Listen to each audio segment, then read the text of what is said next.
This tutorial is to teach students how to upload to Dropbox when their teacher has assigned something using Dropbox.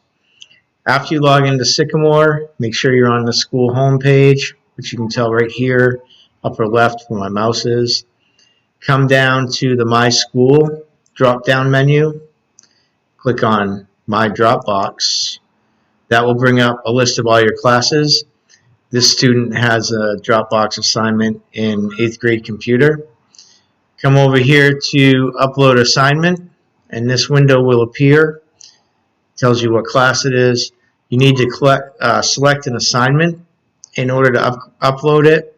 This student has one possible place to upload to.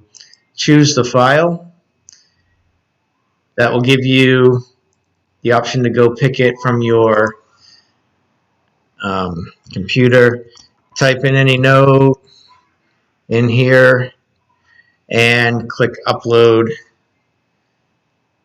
and there it is right there.